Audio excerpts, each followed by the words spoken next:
Hein? Ça y est, Renault lève le voile sur la Fluence 100% électrique.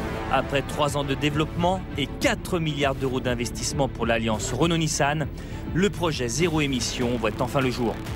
Le constructeur français nous présente la Fluence Z2, une berline tricorps qui ouvre la voie à une gamme complète de véhicules électriques. L'enjeu est colossal, puisque l'Alliance considère qu'en 2020, 10% des véhicules vendus seront électriques. Mais cette auto n'est pas qu'une simple adaptation à une nouvelle énergie, elle va considérablement changer nos habitudes. Alors voici le monde idéal selon Renault, le monde idéal électrique. Chez soi, on possède un chargeur électrique. On a évidemment la voiture électrique. Nous sommes ici au Portugal et le Portugal est un des pays les plus en avance en termes de technologie. C'est donc pour nous l'occasion de se projeter vers un futur très proche et électrique. Un futur où il faudra oublier les stations essence, les voitures iront de moins en moins chercher les points de ravitaillement puisque ce sont les points de ravitaillement qui s'installeront là où il y a des autos, comme les parkings. Alors ici au Portugal, à Lisbonne en particulier, pour recharger cette Fluence Z2, il y a 350 bornes, comme celle-ci, de recharge, bientôt 600 avant la fin de l'année. Et la recharge, c'est tout simple. Dans le coffre, vous avez ici la batterie, donc coffre un peu plus petit en capacité. Vous avez 2 sacs pour 2 types de câbles. Hop, ça fonctionne comme ça, c'est très simple. Vous branchez ici à la borne.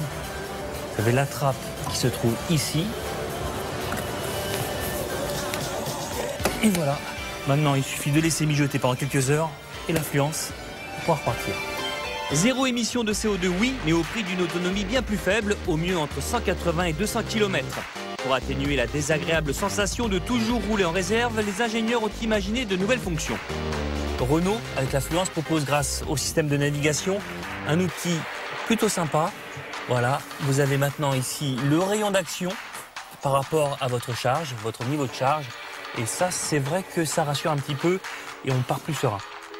Mais ça ne s'arrête pas là, il existe des fonctions nomades très spécifiques pour être informé même loin de sa voiture grâce à une application smartphone. On le voit ici, on est à 49%.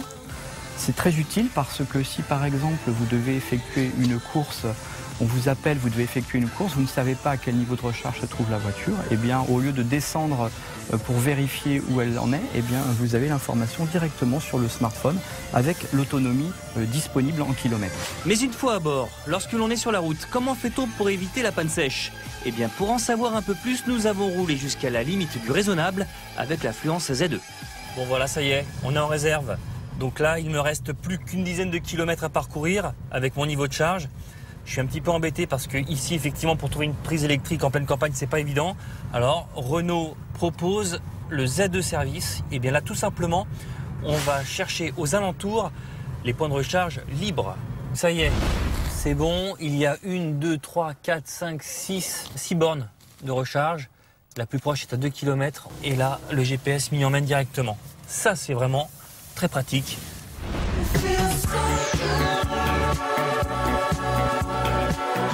Elle est là. Elle est ici, mais le problème, c'est ça. Les places sont prises. Ce sont des véhicules thermiques qui prennent la place des voitures électriques. C'est pas très citoyen tout ça, donc on va devoir trouver une solution. Aller ailleurs. Il va falloir changer nos habitudes très vite. Et oui, la Fluence électrique arrive en concession au mois de novembre avec une habitabilité et un comportement de véhicule thermique. Manque, et c'est indéniable, des performances et une autonomie à la hauteur du bon vieux moteur essence. Mais le rejet de 0 g de CO2, ça se mérite.